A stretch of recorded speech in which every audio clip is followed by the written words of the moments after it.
सम्राट चौधरी दर्पण के सामने खड़ा होकर देखे वो किसका बेटा है। उनकी माँ चुनाव नहीं लड़ी, उनके भाई जेडीयू में नहीं है, जितने परिवार में वो है वो सारे राजनीति में है। और रही बात तेजस्वी यादव की, वो तेजस्वी यादव से अपनी कहाँ तुलना करते हैं। 2020 में तेजस्वी यादव जी ने अकेले अपने दम पे भारतीय जनता पार्टी, जनता दल यूनाइटेड, उसके और दूसरे सहयोगी दो और थे, इसके अलावा इनकी सारी एजेंसियां, मीडिया, उनके खिलाफ अकेले 31 साल के युवा ने लड़ाई लड़ी थी और राष्ट्रीय जनता दल सबसे बड़ी पार्टी बनी थी। और उससे सम्राट चौधरी जी से पूछिएगा, वो लालू जी के स्कूल ऑफ पॉलिटिक्स से ना निकले हैं। भारतीय जनता पार्टी में जुम्मे उनको 4 साल हुआ होगा। वो तो सम्राट चौधरी जी से मैं तो कहूँगा विजय सिन्हा जी को पूछना चाहिए। भाई वो 1990 से भारतीय जनता पार्टी के मेंबर हैं विजय सिन्हा जी, और सम्राट चौधरी जी 4-5 साल से जाके उनको डिक्टेट कर रहे हैं। विजय सिन्हा जी से सीनियर हैं। विजय सिन्हा जी को काहे नहीं मुख्यमंत्री लेके जाते, काहे सम्राट चौधरी को लेके जाते हैं? वो इसलिए लेके जाते हैं कि मुख्यमंत्री जी भी जानते हैं लालू जी के स्कूल ऑफ पॉलिटिक्स से हैं।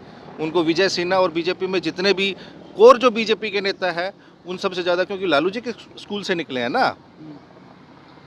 सम्राट चौधरी जी तो स्कुनी चौधरी जी का बेटा है, उनकी माताजी चुनाव लड़ी हैं, खुद चुनाव लड़े हैं, उनके भाई चुनाव लड़े। और एक और उपलब्धि आपको नहीं पता होगा सम्राट चौधरी जी का, वो जीवन में 2 बार चुनाव जीते हैं मात्र, और दोनों बार राष्ट्रीय जनता दल के सिंबल से चुनाव जीते हैं।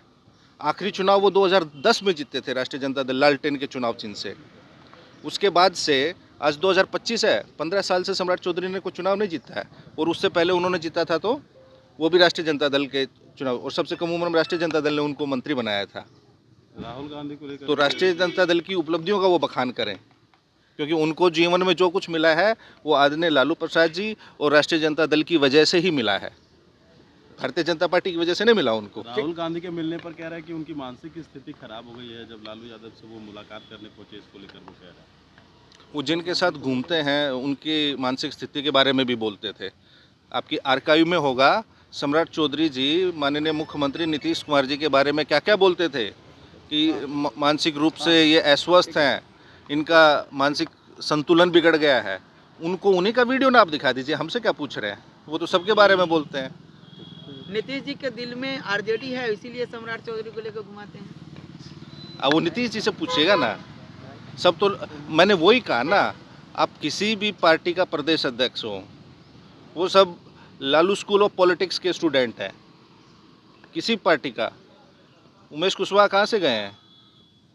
इससे पहले सम्राट चौधरी प्रदेश अध्यक्ष से कहाँ से गए हैं? कांग्रेस के जो प्रदेश अध्यक्ष अखिलेश जी कहाँ से गए हैं? बिहार में लालू जी के नाम के बिना किसी का गुजारा नहीं होता, किसी दल का भी, किसी व्यक्ति का भी। एक आखिरी सवाल लेंगे, क्या पशुपति कुमार पारस जी को आप महागठबंधन में शामिल करेंगे अगर आते हैं तो? मैंने कहा ना, वो राष्ट्रीय अध्यक्ष जी का फैसला है। संजय जी, आप स्वागत करने के लिए तैयार हैं? अरे हम क्या, वो राष्ट्रीय अध्यक्ष जी का है, हम तो एक मामूली से सांसद है पार्टी।